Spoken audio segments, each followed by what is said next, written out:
Hello and welcome to Creek Chat with Venkatesh. So, guys, virtual quarter final, గెలిచిన team సెమీస్కి ఓడిన team ఇంటికి. So nothing can be more exciting than this.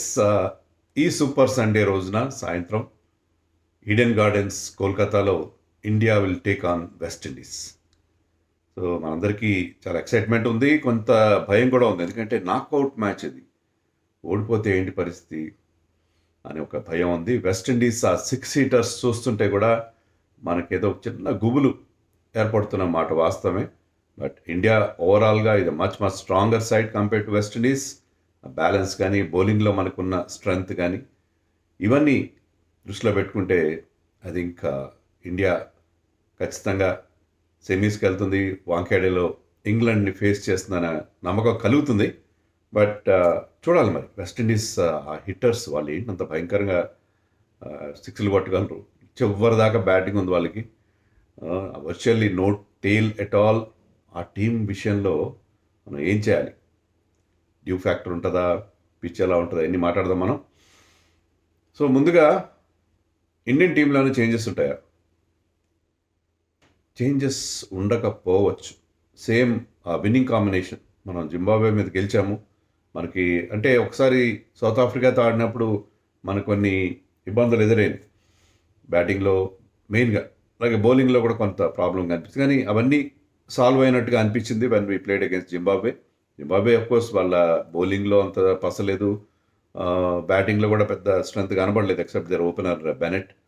అయినా కూడా మనకి చాలా solutions కనిపించినట్టుగా అనిపించింది. కాంబినేషన్ మనకి లెఫ్ట్ హ్యాండర్స్ ఎక్కువైపోయారన్న బెంగ తీరిపోయింది. సంజు ఒక లిటిల్ క్యామియో అయినా కూడా అది చాలా ఎఫెక్టివ్ క్యామియోగా మనకు అనిపించింది. తిలక్ వర్మ చివరిలో వచ్చి అదరగొట్టేశాడు. హార్దిక్ పాండ్యా ఫామ్లో ఉన్నాడు. సో మనకి ఒక్కసారిగా మళ్ళీ ప్రాబ్లమ్స్ అని సాల్వ్ అయిపోయినా అనిపించింది. సో అందుకని అదే లైనప్తో వెళ్తారేమో అనిపిస్తుంది. ఎలాంటి మార్పులు లేకుండా మళ్ళీ అలాంటి ఒక ఫుల్ హార్డీ ఒక చెత్త డెసిషన్ వాషింగ్టన్ సుందర్ని పెడదాం. ఎందుకంటే లెఫ్ట్ హ్యాండర్స్ ఉన్నారు ఇక్కడ. హెడ్మేయర్ వాళ్ళ మెయిన్ బ్యాట్స్మెన్ ఇది లెఫ్ట్ హ్యాండర్. రూదర్ఫోర్డ్ అతను కూడా బిగ్ హిట్టర్, అతను కూడా left hander. రాస్టన్ chase left hander అని అనవసరమైన థింకింగ్ చేసి అక్షర్ని పక్కన పెడితే అంతకంటే దారుణం మరొకటి ఉండదు. అలాంటి ప్రయత్నం ఒకసారి బెట్స్ కొట్టిన ప్రయోగం మళ్ళీ చేస్తారని అనుకోను. కుల్దీప్ విషయంలో ఆలోచించాలి. కానీ ఏమో కుల్దీప్ కూడా వచ్చే, ఎందుకంటే కుల్దీప్ వస్తే ఇప్పుడు వెస్టిండీస్ లాస్ట్ వరల్డ్ కప్ నుంచి ఇప్పటి వరకు వాళ్ళు ఆడిన T20స్లో 67 వికెట్లు they last against wrist spinners వాళ్ళకి ఇబ్బంది పెడతారు. రిస్ట్ స్పిన్నర్స్ ఆ లెక్కలో చూసుకున్న తర్వాత ఏంటంటే వాళ్ళు బ్యాట్ ఊపుతారు. వాళ్ళు ఏదో స్మార్ట్గా ఆడదాం, క్యాల్కులేటెడ్గా ఆడదాం అని ఉండదు. ఓకే, బౌలర్ ఎవడైనా సరే బ్యాట్ ఊపాల్సిందే అన్నట్టుగా ఊపుతారు. వాళ్ళు పెద్దగా ఆలోచించరు ఆ విషయంలో. They back themselves and try to clear the boundary. అదే వాళ్ళ స్టైల్. మరి కుల్దీప్ యాదవ్ వేరియేషన్స్ వాళ్ళు పిక్ చేయలేరు. కుల్దీప్ యాదవ్ బాల్ లోపలికి వస్తుందా బయటకు వెళ్తుందా వాళ్ళకి అర్థం కాదు.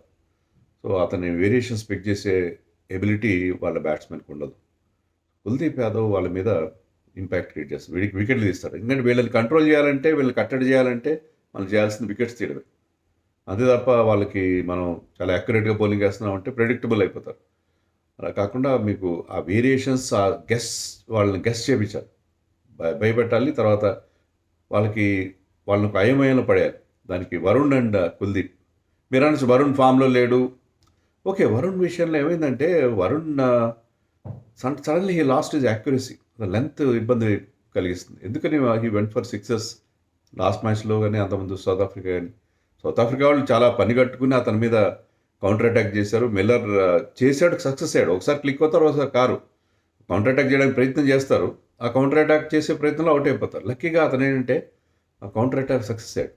ఈవెన్ జింబాబ్వే వాళ్ళు కూడా రన్స్ కొట్టారు కదా, కొన్ని కొట్టారు. పెద్ద అతనికి అంత ఇబ్బందికరమైన కాదు. కానీ అతని యాక్యురసీ, అతని హాల్ మార్క్ ఏంటంటే ఆ accuracy. Bowling in the right place, wicket to wicket bowling చేయడం. లైన్ కరెక్ట్గా ఉంది, లెంత్ కొంచెం అటు ఇటు అవుతుందేమో, కొన్నిసార్లు లెంత్ మిస్ అవుతున్నాడేమో అనిపించింది అతని యాక్యురసీ. కానీ Kolkata happens to be his home ground. అక్కడే కదా అతను మళ్ళీ ఇంకా ముందు పంజాబ్కి ఆడాడు. పంజాబ్లో ఎంతో పెద్ద అమౌంట్ 8 కోట్లకి ఎందుకు తీసుకున్నారు. కానీ అక్కడ ఇంజరీ అయిందా క్లిక్కర్ కేకేఆర్కి వచ్చిన తర్వాత ఈ స్టార్టెడ్ టేస్టింగ్ సక్సెస్. ఆ కేకేఆర్లో ఆ ఈడెన్ గార్డెన్స్ అక్కడ ఆ వైబ్స్ అతను వేరే ఉంటాయి. అతను బాగా అలవాటైన గ్రౌండ్, అక్కడ ఎలాంటి బౌలింగ్ అక్కడ యాంగిల్స్ అన్నీ తెలుసు. So Varun will be our key bowler. వరుణ్తో పాటు కుల్దీప్ కూడా ఉంటే చాలా బాగుంటుంది. కానీ దానివల్ల మీకు బ్యాటింగ్ వీక్ అవుతుంది. బ్యాటింగ్ వీక్ అయినా పర్లేదు, ఎందుకంటే వెస్టిండీస్ బౌలింగ్లో ఏమాత్రం పసలేదు. కానీ డ్యూ ఫ్యాక్టర్ ఒకటి ఉంది అక్కడ. మనకి అక్కడి నుంచి వస్తున్న రిపోర్ట్స్ ప్రకారం చూస్తే ఏంటంటే ఖచ్చితంగా మిగతా చోట్ల మనకి అనుమానం డ్యూ వస్తుందా లేదా అని, కానీ ఇక్కడ ఖచ్చితంగా ప్రతిరోజు సాయంత్రం అయ్యేసరికి మంచు కురుస్తుంది. దట్టంగా బౌల్డ్ అంత మంచు ఏర్పడుతుంది. ఆ మంచు ఆ ఫ్యాక్టర్ ఖచ్చితంగా ఉంది. దానివల్ల సెకండ్ బౌలింగ్ చేయాల్సి వస్తే స్పిన్నర్స్ని పెట్టుకుంటే మనకి పెద్ద లాభం ఉండదు. స్పిన్నర్స్ చాలా ఇబ్బంది పడతారు. సో కుల్దీప్ ఆడకపోవడానికి అది కారణం. వాళ్ళు ఏదో యాంటీ డ్యూ స్ప్రే తీసుకొస్తారంట. తర్వాత సౌరవ్ గంగూలీ కూడా చెప్పినట్టుగా అని చెప్తున్నారు, యాంటీ డ్యూ స్ప్రే వాడతాం మేము. తర్వాత డ్రింక్స్ బ్రేక్లో రోప్ రన్ చేస్తారు కదా, అంటే రోప్ రన్ చేయడం వల్ల ఏంటంటే రోప్ అంతా ఆ డ్యూనంతా క్యాచ్ చేస్తుంది. కానీ ఎంత చేసినా కూడా మీరు కొంత ఎఫెక్ట్. ఇప్పుడు దోమలకాయ కనుక ఫాగింగ్ చేస్తారు.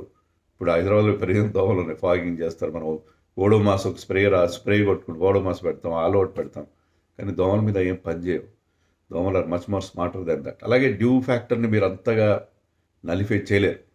డ్యూ ఫ్యాక్టర్ ఉండే పరిస్థితి ఉంది. కాబట్టి కుల్దీప్ని ఆడించకపోవచ్చని అనుకుంటున్నాను. మరి సిక్స్త్ బౌలింగ్, మరి శివం దుబే లాస్ట్ మ్యాచ్లో 46 రన్స్ ఇచ్చేసాడు. అసలు శివం దుబే బౌలింగ్ ఇవ్వడం ఏంటి? శివం దుబే బికమ్ ఏ విలన్. మన మ్యాచ్ గెలిచాం, కానీ సోషల్ మీడియాలో శివం దుబే మీద విపరీతంగా ట్రోల్ చేస్తున్నారు. అతను తప్పే ఉంది అంటే ఓకే, అతను బాగా అక్కడ కాంపిటేటివ్ ఇంట్రెస్ట్ లేనప్పుడు, అప్పటికి వాళ్ళు ఓటమి ఖాయమైపోయింది జింబాబ్వే. సో కాంపిటేటివ్ ఇంట్రెస్ట్ లేనప్పుడు వాళ్ళు కూడా బోల్డంత ధైర్యం వస్తుంది. కొడదాం అడ్డీ మార్ గుడ్డి దెబ్బ అన్నట్టు హైదరాబాద్ భాషలో, బ్యాట్ ఊపితే తగులుతుంది అన్నట్టుగా కొడతారు. అక్కడ కాంపిటేటివ్ ఇంట్రెస్ట్ లేదు కాబట్టి అతను కూడా ట్రై చేస్తారు, వికెట్స్ కోసం ట్రై చేస్తారు, యార్కర్స్ వేద్దామనే ప్రయత్నం చేస్తారు. వైడ్ యార్కర్స్ వేద్దాము, దాంట్లో కొంచెం ఇబ్బంది పడతారు. సో అలా కాంపిటేటివ్ ఇంట్రెస్ట్ లేదు కాబట్టి శివం దుబే మ్యాచ్ టైట్ సిచ్యుయేషన్ ఉంటే వేరే రకంగా డెత్లో బౌలింగ్ చేయడు కదా అతను. Is not a death bowler, అతనికి ఆ పేస్ లేదు.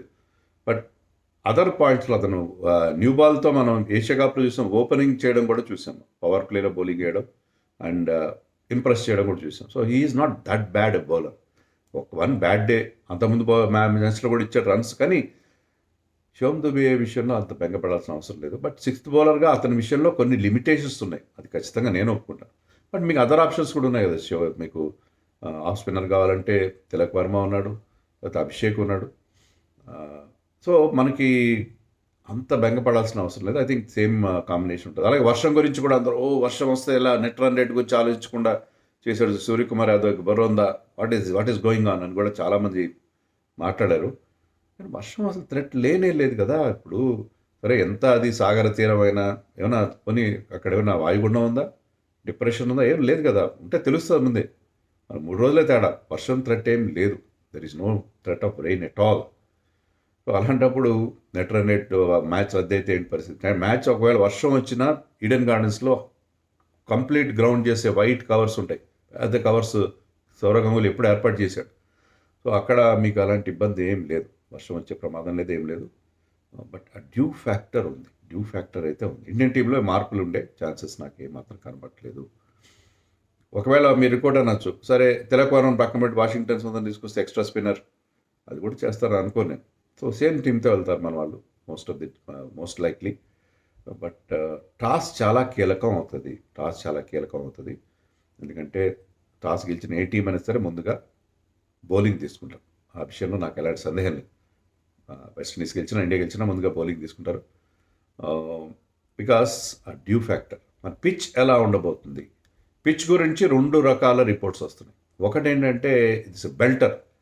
వాళ్ళ క్యూరేటర్ కూడా చెప్తున్నాడు ఏంటంటే చాలా చెప్తున్నాడని చెప్పి మన రిపోర్ట్స్ అంటే బెంగాలీ రిపోర్ట్స్ ఉంటారు కదా, వాళ్ళకి బెంగాలీలో మాట్లాడతారు. బెంగాలీ వాళ్ళని చాలా ప్రేమిస్తారు.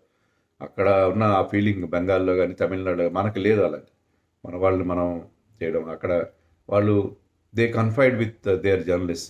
వాళ్ళు చెప్పడంటే క్యూరేటర్ చెప్తున్న 200+ పిచ్ ఇది. ఓవరాల్గా కూడా మీకు కోల్కతాలో ఇంతవరకు జరిగిన మ్యాచ్లు అక్కడ మీకు ఎక్కువగా బ్యాటింగ్ ఫ్రెండ్లీగానే కనిపించింది. అంత ఎక్కువగా ఈవెన్ చెన్నై అంత కాదు, చెన్నై అంత కానే కాదు, బ్యాటింగ్ ఫ్రెండ్లీగా అనిపించింది. కానీ ఇంతవరకు జరిగిన మ్యాచ్లన్నీ కూడా కోల్కతాలో 5 మ్యాచ్లు జరిగాయి ఈ వరల్డ్ కప్లో. అన్ని డే మ్యాచెస్ జరిగాయి.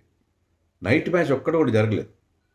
సో నైట్ మ్యాచ్ జరగలేదు కాబట్టి మనం పిచ్ ఎలా బిహేవ్ చేస్తుందని చెప్పలేం. కానీ రిపోర్ట్స్ ఏంటంటే 7:00 ఒక టైంలో కూడా డ్యూ ఉంటుందని చెప్తున్నారు. అంటే ఫస్ట్ బౌలింగ్ వాళ్ళకి కూడా కొంత డ్యూ ఎఫెక్ట్ ఉంది. సెకండ్ బౌలింగ్ వాళ్ళకి మరింత ఎక్కువగా ఎఫెక్ట్ ఉన్న ప్రమాదం ఉంది.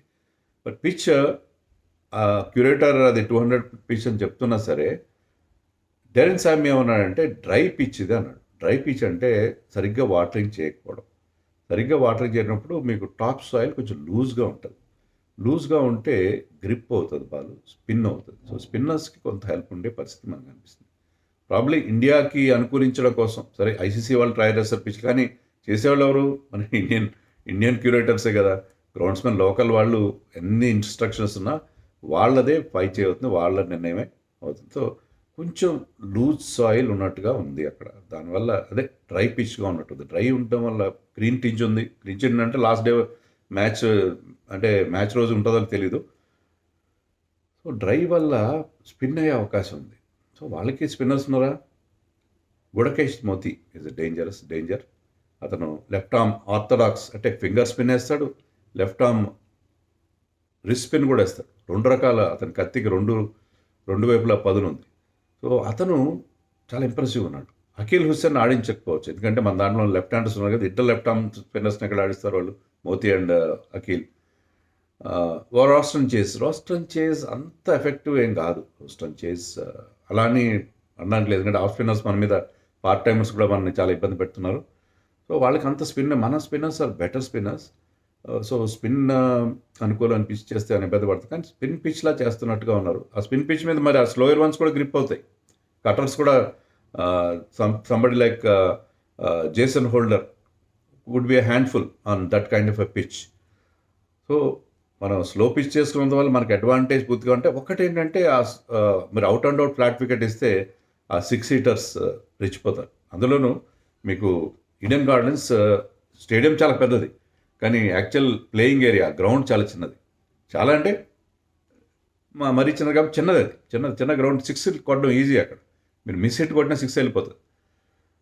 ఆ ప్రమాదం ఉంది. అవుట్ ఫీల్డ్ చాలా ఫాస్ట్గా ఉంటుంది. అంటే మీరు గాల్లో కొట్టకపోయినా నేలబారుగా కొట్టినా మీరు కనుక గ్యాప్ ఫైండ్ అవుట్ చేయగలిగితే, గ్యాప్లో కనుక ఆడగలిగితే మీకు బాల్ బౌండరీకి ట్రేసర్ బుల్లెట్ లాగా దూసుకుపోతుంది. ఫాస్టెస్ట్ అవుట్ ఫీల్డ్ మన ఇండియాలో, అంత ఫాస్ట్ అవుట్ ఫీల్డ్ ఎక్కడ ఉండకపోవచ్చు. సో అక్కడ బౌండరీలు వచ్చే అవకాశం ఎక్కువ, 6లు రావచ్చు, 4లు రావచ్చు. సో వాళ్ళని కట్టడి ఫ్లాట్ వికెట్ మీద వస్తే మనం we will be playing in to the hands అని అనిపిస్తుంది నాకు. ఎనీవే, వెస్టిండీస్ వాళ్ళు హిట్టింగ్ చేస్తారు, కానీ there is no method in their madness అని నాకు అనిపిస్తుంది. హెట్మైర్ లాంటి వాళ్ళు, ఎందుకంటే ఇండియాలో విపరీతమైన ఎక్స్పీరియన్స్ హెట్మైర్కి, బౌలర్ ఐపీఎల్ ఆడడం, మిగతాలు కూడా ఆడతారు. బట్ స్టిల్ మన bowlers will have strategy to counter them అని అనుకుంటున్నారు. వెస్టిండీస్లో ఏమైనా మార్పులు ఉంటాయా? వాళ్ళ కోచ్ వచ్చాడు ప్రెస్ మీట్కి, ఎవరు? డెరెన్ శామీకి ఆ గ్రౌండ్ బాగా తెలుసు. అక్కడ వరల్డ్ కప్ గెలిచిన క్యాప్టెన్ అతను. వెస్టిండీస్ గెలిచిన 2 వరల్డ్ కప్స్లో క్యాప్టెన్ ఎవరు? Darren Sammy. Only captain to win 2 T20 world cups ఎవరంటే డెరెన్ శామీ. ఇప్పుడు అతను కోచ్గా ఉన్నాడు. 2016లో అదే గ్రౌండ్లో ఇంగ్లాండ్కి అగేన్స్ట్గా వాళ్ళు వరల్డ్ కప్ ఫైనల్ గెలిచారు. Remember the name Carlos Brathwaite. Last 4 సిక్స్లు కొట్టి, లాస్ట్ ఓవర్లో 4 సిక్స్లు కొట్టి గెలిపించారు. డ్రమాటిక్ ఫైనల్ నేను చూశాను. Remember the name. So Darren Sammy ఏమన్నాడు తెలుసా? All our soldiers are ready for the war. యుద్ధానికి మా సైనికులంతా సిద్ధంగా ఉన్నారన్నాడు. భలే స్టేట్మెంట్ ఇచ్చాడు. దాంతో ఒక భయం పుట్టే స్టేట్మెంట్ ఇచ్చాడు. బ్రాండన్ కింగ్ లాస్ట్ టైం చిన్న ఇంజరీ అయినట్టుగా అనిపించింది మళ్ళీ ఓపెనర్కి. ఇది అప్పుడు ఆడిస్తారా, జాన్సన్ ఆడిస్తారా అంటే అంత రెడీగా ఉన్నారు. బ్రాండన్ కింగ్ని కంటిన్యూ చేస్తారేమో. అతను అంత గొప్ప ఫామ్లో లేడు, కానీ is a dangerous player. So అదే వాళ్ళ టీంలో ఏం మార్పు ఉండకపోవచ్చు, వాళ్ళు కూడా సేమ్ టీంతో వెళ్తారు. లాస్ట్ మ్యాచ్లో నేను చెప్పినట్టు అఖిల్ హుస్సేన్ ఆడించకుండా they will go with a pacer. But ఆ ఫోర్డ్ కంటే కూడా అఖిల్ హుస్సేన్ బెటర్ అవుతాడా చూడాలి. మరి వికెట్ డ్రై వికెట్ అని భావిస్తే అఖిల్ హుస్సేన్ రావచ్చు, అయితే మోస్ట్లీ అదే టీం ఉండే అవకాశం. మరి ఎవరు డేంజర్ వాళ్ళ టీంలో మనకి హెట్మైర్ డేంజర్. హెట్మైర్ని ఏం చేయాలి? హెట్మైర్ని అవుట్ చేయాలంటే మనం వరుణ్ చక్రవర్తి వేరియేషన్స్ పిక్ చేస్తారు. ఐపీఎల్ ఆడినా సరే అతను ఇబ్బంది పడే అవకాశం ఉంది. మంచి he's in the form of his life, అద్భుతంగా ఆడుతున్నాడు. అతను యాక్చువల్గా ఐపీఎల్లో ఫినిషర్గా ఆడేవాడు, ఇక్కడ నెంబర్ 3లో వచ్చి అద్దరు కొట్టేస్తున్నాడు. ఇంకోటి ఏంటంటే అతని మీద బౌన్సర్ ప్రయోగిస్తే ఊపుతాడు, అతను బ్యాట్ ఊపుతాడు. బౌన్సర్ ప్రయోగించి మీరు ఫీల్డ్ పెట్టండి, ఫైన్ లెగ్లో ఒకటి పెట్టండి, మిడ్ వికెట్లోనే డీప్ స్క్వేర్ లెగ్ ఒకటి పెట్టండి, పెట్టి you try to bounce him out. Bouncer మీద అవుట్ చేయొచ్చు అతన్ని. లేకపోతే మీరు Varun Chakravarthy could be the right man. Varun Chakravarthy అతను. సో హెట్మైన్ అవుట్ చేస్తే మనకి సగం బ్యాటిల్ గెలిచినట్టే. కానీ మిగతా ఉన్నారు కదా, రామన్ పౌల్ ఉన్నాడు, రూదర్ఫర్డ్ ఉన్నాడు, Jason holder and Romario shepherd, వీళ్ళందరూ కూడా డేంజర్ ప్లేయర్స్. ఈవెన్ వాళ్ళ షైహోప్ కూడా ఆడినప్పుడు కన్సిస్టెంట్గా ఆడతాడు, అతను కూడా is not a push over. So lineup చాలా చాలా భీకరంగా ఉంది, బీభత్సమైన బ్యాటింగ్ లైనప్ ఉంది. బట్ మన కోచెస్కి మన టీంకి ఇప్పుడు రైట్ ఇది, వాళ్ళు ఎలా వెస్టిండీస్ని ఎలా కట్టడి చేయాలి. కొత్త ఏం కాదు, వెస్టిండీస్ ఇటీవల కాలంలో మనం వెస్టిండీస్ ఎక్కువ ఆడలేదు. లాస్ట్ టైం మనం ఓడిపోయిన టీం ఏది, మనం చాలా సిరీస్లు వరుసగా బయలెటరల్ గెలుస్తూ వస్తున్నాం కదా. 2023లో లాస్ట్ టైం మనం ఓడిపోయాం, ఒక టీంతో బయలెటరల్ ఓడిపోయాం. T20 సిరీస్ ఎవరి చేతిలో? వెస్టిండీస్ చేతిలో ఓడిపోయాం. వెస్టిండీస్లో కావచ్చు కానీ వెస్టిండీస్తో ఓడిపోయాం. సో జాగ్రత్తగా ఉండాలి వెస్టిండీస్ విషయంలో. అంత అంటే భయం ఉంటుంది మనకి, but we're a strong side. మన బౌలింగ్ చాలా స్ట్రాంగ్గా ఉంది. Bumrah, Harshdeep are in great form. Last మ్యాచ్లో బుమ్రా కొన్ని బౌండరీలు ఇచ్చి ఉండొచ్చు, కానీ బుమ్రా పవర్ ప్లేలో బుమ్రా చేతి బౌలింగ్ వేయించండి, మీ బెస్ట్ బౌలర్ని పవర్ ప్లేలో తిప్పండి, వీలైన వికెట్లు తీయడమే వాళ్ళని మనం కట్టడి చేయడం. వికెట్లు తీస్తూ ఉండాలి. వాళ్ళు బ్యాట్ ఊపుతారు, మీరు దానికి you be very accurate, you pack yourself and try to get wickets. వాళ్ళని అవుట్ చేయాలంటే వికెట్లు తీయాలి, వికెట్ల మీద వికెట్లు తీయాలి. అదే మనకున్న స్ట్రాటజీ, అటాకింగ్ స్ట్రాటజీతో వెళ్ళాలి అని నేను అనుకుంటున్నాను. ఇంకా మన బ్యాటింగ్ విషయాలు ఏమైనా మార్పులు ఉంటాయా? ఏముండవు కదా. మన బ్యాటింగ్ లైనప్ కూడా అంటే మన ర్యాన్ డెస్కటే వచ్చాడు ప్రెస్ మీట్కి. అదే మీరు అస్సలు అడ్రస్ చేయట్లేదు. శితాంశు కోటక్ ఆర్ డెస్కటే. ముఖ్యంగా వాళ్ళు బిఫోర్ మ్యాచ్ ఈ కోచ్లతో చెప్పిస్తారు, ప్లేయర్స్ ఎవరైనా మాట జారుతారు, ఏమైనా స్ట్రాటజీ చెప్పేస్తారు, అట్లా అని చెప్పకుండా బిఫోర్ మ్యాచ్ అయితే ప్రెస్ మీట్లకి వీళ్ళిద్దరూ వస్తున్నారు, కోటక్ ఆర్ డెస్కటే. గౌతమ్ గంభీర్ అస్సలు ప్రశ్న అడ్రస్ చేయట్లేదు, అవాయిడ్ చేస్తున్నాడు. అక్కడ మనకు అక్కడ డగౌట్లో కూర్చుని బాల్ వాసన చూసుకుంటూ ఉంటాడు, అంతే తప్ప అతను రావట్లేదు గ్రౌండ్లోకి, ప్రశ్న అడ్రస్ చేయట్లేదు. ప్లేయర్స్ కూడా మ్యాచ్ అయిన తర్వాత వస్తున్నారు, మ్యాచ్ అయిన తర్వాత మాట్లాడడానికి వస్తున్నారు. చాలా జాగ్రత్తగా they are playing their cards close to the chest. So okay, anyway మన స్ట్రాటజీ బ్యాటింగ్లో వెళ్ళినప్పుడు తిలక్ వర్మ ఎక్కడైనా బ్యాటింగ్ చేయొచ్చు, నెంబర్ 6లో ఆడతాడని ఏం లేదు. సో చేయొచ్చు, ఎక్కడైనా చేయొచ్చు. కానీ అంటే లెఫ్ట్ రైట్ కాంబినేషన్ మెయింటైన్ చేసే ప్రయత్నం చేస్తారు అనుకుంటాను బహుశా మన వాళ్ళు. అదే ఎవరు లెఫ్ట్ హ్యాండ్ అవుట్ అయితే ఇంకో లెఫ్ట్ హ్యాండ్ పంపించడం, ఆ రకంగా బ్యాటింగ్ ఆర్డర్ విషయంలో ఆ ఫ్లెక్సిబిలిటీ అయితే ఉంటుంది. బట్ అక్షర్ పటేల్ కూడా ఏదో పాయింట్లో బ్యాటింగ్ చేయాలి. అక్షర్ పటేల్ బ్యాటింగ్ చేయడం చాలా అవసరం. I think he will prove himself. Akshar Patel ఎప్పుడు కూడా ప్రూవ్ చేసుకుంటాడు. మనకి బౌలింగ్లో కానీ బ్యాటింగ్లో నాకేం వరి ఏం లేదు. హార్దిక్ పాండ్యా కూడా is very good bowler. Hardik Pandya కూడా అతను ఎక్కువగా ట్రై చేయకుండా just sticking to the basics చేస్తే బ్రహ్మాండమైన bowler. Yes, India should win this match, but West Indies 6 హీటర్స్ని చెక్ పెట్టాలి. దానికి ఎలాంటి స్ట్రాటజీతో వెళ్తారు? వరుణ్ చక్రవర్తి చాలా కీ రోల్ ప్లే చేయాలి, బుమ్రా చాలా కీ రోల్ ప్లే చేయాలి. Harshdeep is in great form. Harshdeep yorkers బ్రహ్మాండంగా ఎగ్జిక్యూట్ చేస్తున్నాడు, చాలా మంచి యార్కర్స్. లాస్ట్ మ్యాచ్ ఫస్ట్ ఓవర్లో ఒక పర్ఫెక్ట్ యార్కర్ వేసాడు, ఈవెన్ డెత్లో మంచి యార్కర్స్ వేస్తున్నాడు. బుమ్రా యార్కర్స్ కొన్నిసార్లు ఫుల్ టాస్లు అవుతున్నాయి, కానీ ప్రతిరోజు అలా అవే పరిస్థితి ఉండదు. సౌత్ ఆఫ్రికా మీద bowled wonderful spell, 2 overs 15 runs and 3 wickets. So I think India should win this match. Let us hope that the only Asian team to go into semis would be India.